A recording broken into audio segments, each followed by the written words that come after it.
So on the last episode of Distract Mode Plays, no, I wasn't supposed to start it like that. I didn't want it to sound like this is a recap. Fuck. Anyway, we were talking about, ring planets and shit like that. I was watching a thing called The Science of Doctor Who recently, and there's actually one point where I'm like, you're gonna fucking tell us how the TARDIS can be bigger on the inside, like, legitimately, like, that's a thing? And, like, dude teased it, and he was like, I'm not gonna talk about it. I'm like, fuck you, man. But he did this weird experiment in regards to time travel and time being a relative thing. And the experiment that he had was he had a scientist sit on a cart that had a flashlight on it, or as they called it, a torch, because they were British. And he had a helmet on that had a camera, and he just he made the light. I think it sort of looked like a Move controller. It had like a little thing at the end, and he just used his arm, and he just brought his arm up and down, and then some guy moved the cart that he was on left and right, and then they shut the lights off, and then they showed you what the path was like from his point of view. He's always moving that light is moving the same speed, Oh, okay. Or rather, it always looks the same to him, But to us, the path that the light's making is not up and down. It's more of like a V sort of thing.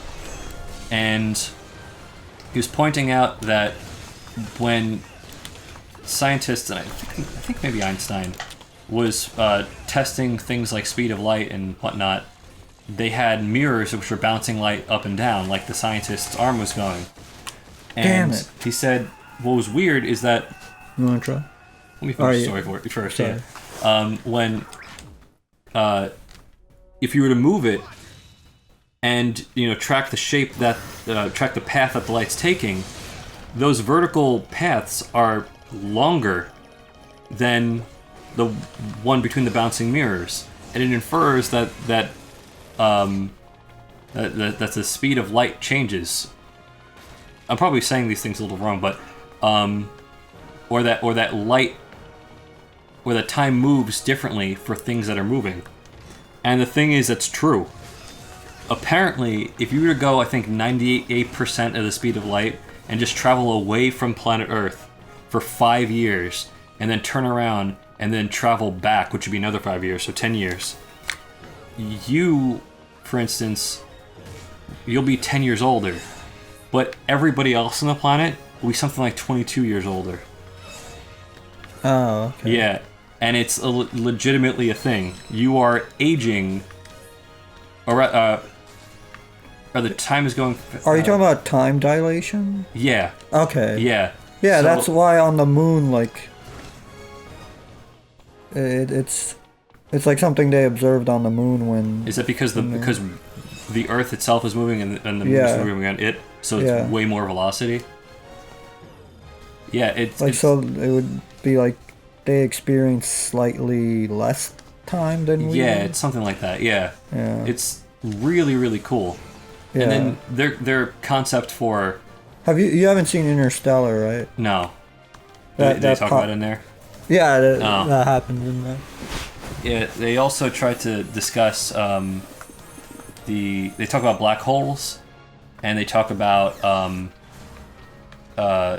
how you would plot time on a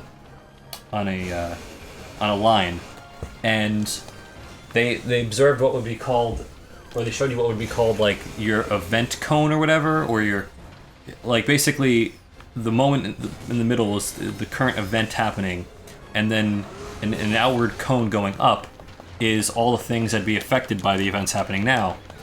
And they said you can never go back. But what if you were to somehow bend your cone so that it goes back around? Then you could go back in time. They're like, and he ended it by saying there's no way that science said you can do this, but there's also nothing saying we can't do this. And I was like, that's a little weird way of saying it, because it's almost saying nothing, but he was talking about how black holes, since they're so powerful that they can actually suck in light, what you would see is if you saw somebody being absorbed into a black hole, it's hard to say out loud. You have to see like graphs and stuff like that, but if you go on Hulu Plus, you can watch this whole thing. It's the only place I know has it. They didn't want to advertise, but Not being paid by who? but basically the light would take longer. The light that people are seeing you with will take longer and longer to reach people, to the point that before you get sort of stretched into oblivion, because that's what would happen, they would see you stretched, like a stretched image of you forever. Like there's no point in which that light is going to die out, like, Oh, okay. I think.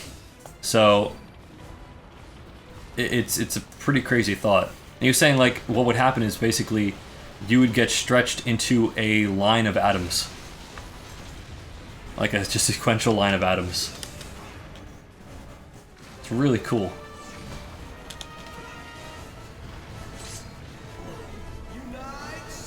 I feel bad I wasn't paying attention to the thing that was happening on screen. It looks pretty cool. Oh no, this just started happening. Oh yeah. It seems to be a thing with Platinum games though. There's like so much happening that like you can't.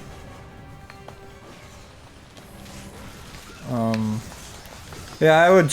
We were just bitching about Nolan's films, Oh yeah. but I would suggest watching. All those concepts you just talked about Oh really? are visualized. I'll watch it, the one time. As Maybe you'll like it a lot more than you think. maybe. I also I only watched what was that other movie that people consider it a classic of his? Memento. Memento. Yeah, I watched that once and that was enough for me. Yeah. 'Cause that literally doesn't feel like it has any rewatch value, because its only value, I think, to me, it's not a particularly interesting story if you know the right order. Yeah. Like it's experimental, and that's Yeah. fine. You know what's funny? My brother and I were talking about George Lucas and how like George Lucas, as much shit as he gets, it's actually pretty cool, because he really is still like an independent filmmaker. It's not like anything that he's done that is influenced. Look at this dude. Oh my god, it's a Japanese punk. Not a Japanese punk, it's a Japanese what's the word? Rockabilly. Yeah, sort of. Yeah. But he was telling me about this movie that was supposed to be like the sequel to The Wizard of Oz. I forgot what it was called, but it's been known to give kids nightmares because it's like really freaky, and the studio was like, no, we wanted more of The Wizard of Oz the movie, not like the book or whatever, and they were going to make the director change how he did it, but George Lucas actually used his pull to allow the director to make it how he wanted it to be, and I was like, that's fucking awesome with George Lucas. He's still protecting the indie sort of spirit. Yeah. And we realized, like, all the stuff he did in episode 1 and, like, 2 and 3, like, all this tech stuff, he was doing it to be experimental. Yeah. It's really kind of crazy. Like a Joker looking dude. Yeah. He's got the little masquerade mask. Masquerade mask will always feel a little redundant to me. You gotta make a chain? Oh, hang glider.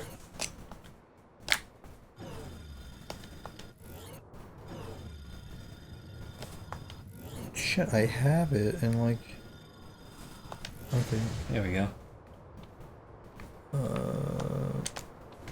Does it not give it a particular color because it's not any one person in the group's color?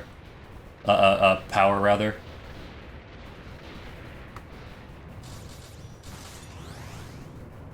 This is scary.